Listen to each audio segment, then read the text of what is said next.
I got my degree in psychology. It's a bachelor's degree in psychology with the intention that I wanted to help children and families. And when I first came out of college, that's what I did. And I was a children's caseworker in a very traditional setting.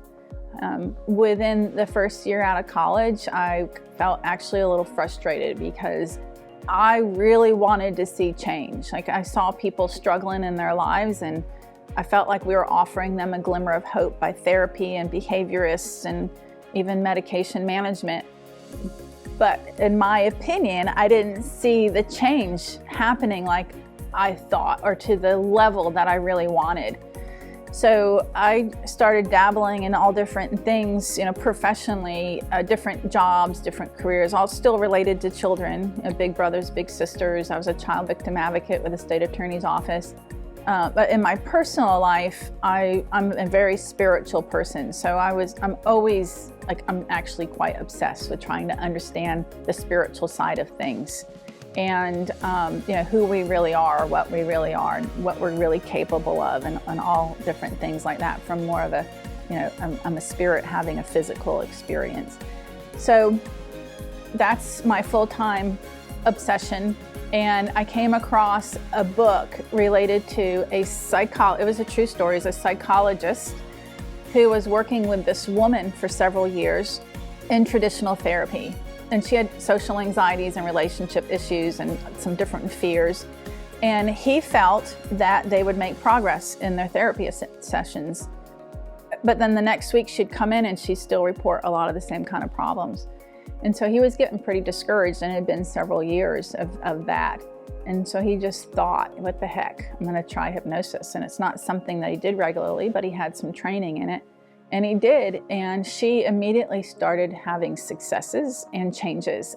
And that just spoke to me, because by then I was already out of college and in the traditional therapy world for, I don't even know, like 8 years or something like that. So that was the kind of impact I wanted to have on people's lives. It made me excited. I did all the research. I found the most recommended hypnosis training school. And I went to Omni Hypnosis training. I got a 100-hour course program to learn to be a certified hypnotist, and opened up an office immediately. And that was right before 9/11. And I was helping people with quitting smoking and losing weight and sleep issues and confidence issues. 9/11 happened, and I'm not kidding, my 9 o'clock appointment was a guy who had fear of flying. And that all happened. He didn't have his appointment because obviously the news was releasing what was going on. And so my business slowed down a bit, but over the next few years, it grew more. And it was up there in Amelia Island, a small town. It became my full-time work. Within a few years, because I do live in a small town, I would run into a lot of my clients out and about, and some of them would say, hey, that was super cool and you saved my life, and I haven't touched cigarettes since, or I haven't touched sodas since, or I've been sleeping great ever since. And of course that makes me feel really good, because that's what I want to do, right? And then I would run into other people who would say it worked really great until I got fired, or until I got in a huge fight with my husband, or until, something. And ultimately I felt like the until was related to stress and anxiety and anger and whatever else. So I started using my understanding of the mind and what would help someone be successful over the long term, and made what I called, or started what I call mental training. And I also stopped doing hypnosis as a drive-by. Some people would come in and they would think, oh, hypnosis, and finally I'll be done with all my problems. So I immediately stopped doing kind of one session, instant in and out type things, because I wanted people to be successful for the long term. So I did a combination of mental training with hypnosis.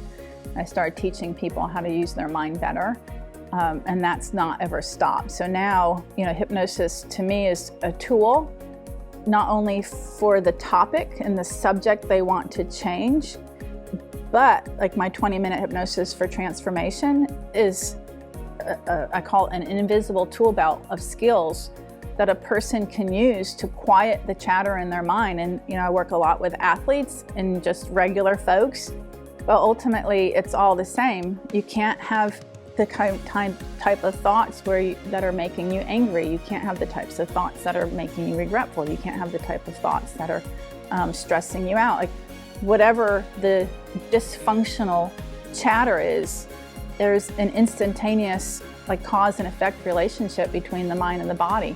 So if you're having dysfunctional thoughts, they're actually then creating what we call stress in our body or anxiety. You can have high blood pressure, you can have disease in your body, you can have depression. There's all these kind of cause and effect type situations.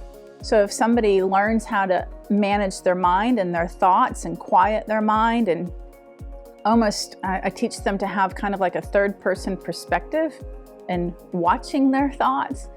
And then if they have the tools to not only watch and manage and supervise their thoughts, but also quiet them, then they eliminate things like stress and anger and regret and all that genuinely from their lives.